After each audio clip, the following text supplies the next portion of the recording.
안녕하세요. 대치동 빅마우스입니다. 1부에서는 저의 썰을 좀 곁들여서 왜 강한 심장을 가져야 하는지, 그리고 강한 심장을 만들려면 객관적인 데이터가 좀 필요하다. 그리고 그 이후에는 여러분만의 전략을 만들어서 거기에 대한 좀 자신감을 가지는 게 중요하다. 밀어붙이는 게 중요하다. 뭔가 안정적으로 가려고 하지 말고 여러분들의 모든 것을 걸고 지원을 해봐라. 예. 떨어질 때 떨어지더라도 후회가 남지 않는 그런 어떤 배팅을 해보셔라. 괜히 이제 안정 지원한다고 힘을 아껴가지고 지원을 해서 장학금 받고 들어가면 어차피 1년 더 하고 싶은 생각을 하게 될 거다. 어차피 똑같다는 겁니다.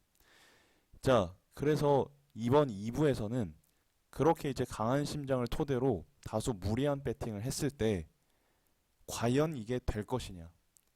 이제 쌤 말이 뭔지는 알겠는데 그럼에도 불구하고 밀어붙이기에는 내가 좀 걱정이 된다. 좀 고민이 된다. 진짜 쌤 말대로 객관적인 데이터를 가지고 나만의 전략을 세워서 조금 무리한 배팅을 했을 때 이게 될 것이냐는 거예요. 제가 이번 영상에서는 그렇게 하실 때 어떤 점에 유의해서 그렇게 해야 되는지를, 또 지원 이후의 마인드는 어떻게 잡아야 하는지를 제가 말씀을 드리겠습니다. 그래서 여기 지원 이후 어떻게 할 것인지도 말씀을 드리려고 합니다. 일단 지금 있죠. 여러분들께서 일부를 보시고 그러면 나도 객관적인 데이터에 기반해서 좀 이제 강한 심장을 가지고 배팅을 해야 되겠다 결심을 하셨다면 이제 요걸 주목하셔야 됩니다. 제가 이제 축구 페널티킥에서 얻어야 할 비책을 좀 갖고 왔습니다.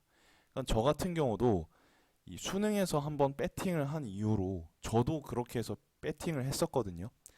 배팅을 한 이후로 제 인생에서 어떤 그 배팅이 좀 자연스러워졌달까요? 그래서 조금 남들이 볼 때는 무리하다라고 하는 걸 저는 추진을 시켰어요.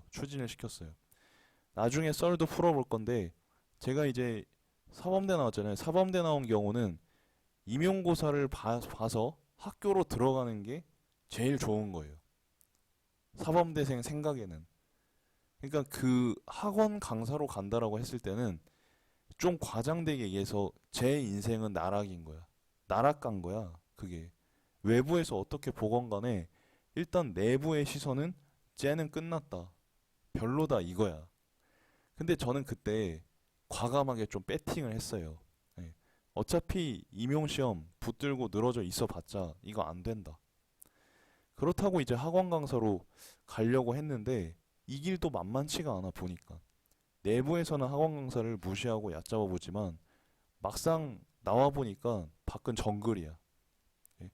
그리고 쌤 부모님은 어 이제 다 공무원이야. 그래서 안정적인 생활만을 추구하시는데 처음에 이제 학원 강사로 나가겠다고 하니까 와 막 엄청 불안해하시고 걱정해하시고 그래.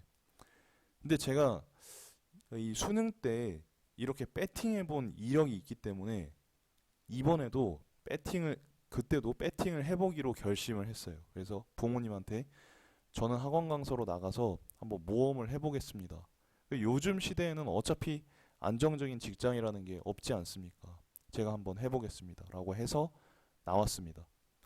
나와서 처음에 이제 학원에 갔는데 동료들의 경쟁도 심하고 견제도 심하잖아요. 그럼에도 불구하고 저는 그냥 제가 할 길을 갔다. 자, 제가 하고 싶은 말이 이겁니다.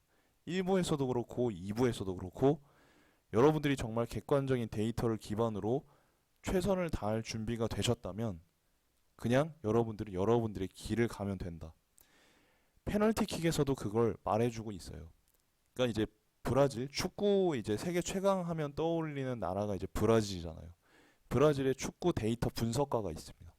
이 데이터 분석가가 페널티킥을 어떻게 하면 100% 성공시킬 것인가 이걸 연구를 했어. 근데 이걸 보니까 페널티킥이라는 게 뭡니까? 축구 잘 모르는 분들도 있을 수 있으니까 자 이게 골대입니다. 골대고 골키퍼가 이렇게 서 있죠. 그리고 요 페널티 박스에서 이제 공을 놓고 여기서 슈팅을 합니다. 공을 놓고 슈팅을 해요. 근데 이 거리가 되게 가깝거든요. 가까운데 이제 공격수 입장에서는 골키퍼가 되게 크게 보인답니다. 이게 골키퍼 입장에선 공격수가 크게 보이겠지만 어쨌든 공격수 입장에선 골키퍼의 존재가 굉장히 부담스럽게 다가온대요. 그리고 관중들이 다 지켜보고 있죠. 이거 잘 못 차면 이제 총 맞을 수도 있고 막 그런 상황에서 차야 되니까 몸에 힘도 막 들어가. 그리고 골키퍼도 베테랑이겠죠. 자, 얼마나 치열한 세계냐면 공격수가 이제 이 공격수 팀에서 누가 찰 건지 막 논의하는 그 시점에 골키퍼가 여기 나와가지고 공 앞에 홈을 파놓는다, 홈을 파놓는다니까. 구멍 같은 걸 막 파놔. 헛발질하게 조금이라도 공이 흐트러지게. 하여튼 그런 식의 어떤 막 눈치 싸움도 막 하는 게 페널티 게임, 페널티 킥인데 여기서 이제 100%를 성공시키는 전략은 생각보다 단순했다. 뭐냐면 골키퍼의 어떤 이 해당 골키퍼에 대한 통계를 미리 조사를 해라. 당연한 건데 안 한다는 거예요. 예를 들어서 뭐 제가 이제 좀 좋아하는 골키퍼 쿠르투아라는 골키퍼가 있는데 이 세계적인 골키퍼거든요. 이 골키퍼가 뭐 예를 들어서 보통 이쪽으로 그러니까 골키퍼 같은 경우는 한 방향을 찍어서 그냥 몸을 날리거든요. 보통. 왜냐면 이 공을 보고 방향을 판단하게 되면은 늦어요. 그래서 찍는 거야, 방향을. 이 슛을 차는 사람의 어떤 이 어떤 디딤발의 각도라던가 아니면 눈빛이라던가 이런 것들을 보고 찍어서 몸을 날리는 건데 이게 들어맞을 수도 있는 거죠. 그래서 이 슛을 차는 사람 입장에서는 골키퍼가 네임드일수록 압박감을 느끼고 주춤주춤거려. 망설인다는 거야. 그런데 이게 세계적인 탑 클래스 수준에서는 조금 망설이는 게 엄청 크게 보이는 거지. 이 골키퍼는 그런 것들을 다 캐치해낼 수 있는 어떤 능력을 가진 세계적인 골키퍼니까. 그래서 이런 어떤 망설이는 사이에 움직임을 읽혀가지고 슛이 많이 막힌다는 겁니다. 생각보다. 페널티킥 하면 막 골이 들어간 것처럼 좋아하는데 그런 게 아니라는 거예요. 이 데이터 분석가가 뭐라고 했냐면 일단 통계를 분석해봐라. 만약에 크루투아가 왼쪽으로 뛰는 걸 좋아하는 골키퍼다. 만약에 왼쪽으로 뛸 가능성이 뭐 55%야. 골키퍼도 이걸 의식을 해서 크게 차이나게 뛰진 않지만 이 5%가 좀 더, 5%라도 좀 더 많다면 일단 키커는 반대쪽으로 찰 생각을 하라는 거야. 자, 요렇게 객관적인 데이터를 뽑았죠. 그 다음에는 마음을 강하게 먹고 이쪽을 찍었으면 되도록이면 망설이지 말고 그냥 아무 생각 없이 차라는 거야. 왜? 우리가 객관적인 데이터를 분석을 했죠. 자, 그리고 이 슛을 찰 때 망설이지 않고 차라는 거예요. 이걸 망설이지 않고 차야 골키퍼가 움직임을 읽을 수가 없다는 거야. 조금이라도 망설이는 순간 세계적인 골키퍼는 나의 움직임을 읽을 거란 얘기야. 놀랍게도 이 골대와 이 슈팅 차는 이 거리가 짧기 때문에 그냥 아무 생각 없이 내지르면 골이 들어갈 확률이 대부분이래. 대부분 골이 들어간대. 그런데 이거를 못 해가지고 골이 안 들어가는 거예요. 설령 공을 차는 걸 골키퍼가 보고 몸을 날려도 전력으로 공을 찰 경우에는 이걸 못 막는데요. 가속이 붙어서. 그렇죠? 그래서 저는 여러분들께서 데이터를 바탕으로 해서 어떤 전략을 짜셨다고 한다면 과감한 배팅이 중요하다. 돌아보지 마세요. 돌아보지 마세요. 어차피 우리 카드가 3장 있잖아요. 여기에서 한 장 정도는 안정으로 쓰시고 한 장 정도는 안정으로 쓰시고 뭐 그 다음에 나머지 2장은 소신 아니면 상향, 예? 아니면 상향 중에서 좀 더 제가 이제 제 영상에서 전과하는 방법 말씀드렸잖아요. 낮은 과로 들어가서 전과할 생각을 가지고 좀 상향 지원 해보라는 거예요. 그래야 수능 중독되지 않아요. 그래야 아쉬움이 없어요. 그래야 내가 손해본다는 생각이 안 든단 말입니다. 그래서 여러분들께서 이 과감한 배팅을 하셔야 수능 중독의 고리에서 벗어날 수 있다. 이게 굉장히 중요한 겁니다. 자, 그리고 여러분들께서 정시 컨설팅도 받아보시고 계실 것 같은데, 나중에 받으실 것 같은데, 이거를 받으시는 것 자체는 좋아요.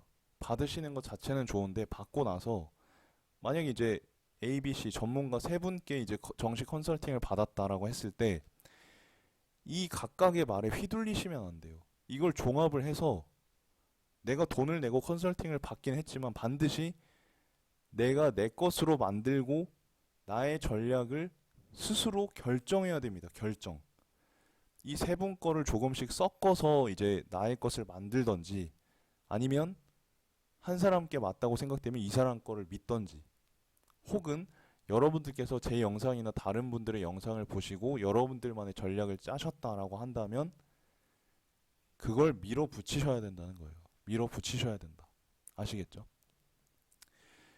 자, 그 다음에 지원 이후에 어떻게 해야 될지 말씀드리겠습니다. 이렇게 강한 심장을 가지고 다소 높은 지원을 했다. 높은 지원을 했을 때 불안할 겁니다. 괜히 좀 후회가 되기도 할 겁니다. 그러지 마시고 스스로를 믿으십시오. 자신감. 믿으십시오. 믿으시고, 그리고 어차피 내가 안정 지원을 했을 때 합격했더라도 아쉬움에 다시 한번 시험 준비를 했을 것이다. 라는 생각을 되뇌이시면서 그냥 여러분들이 할 거 하십시오. 어차피 우리가 안정 지원 하나는 넣어놨지 않습니까?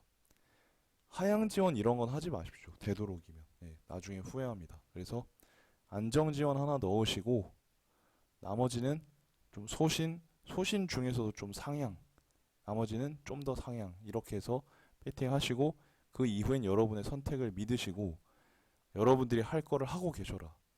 그러니까 여러분들께서 좀 그나마 휴식을 취할 수 있는 기간이 얼마 없어요. 기껏해야 일주일 정도? 짧으면 한 3일?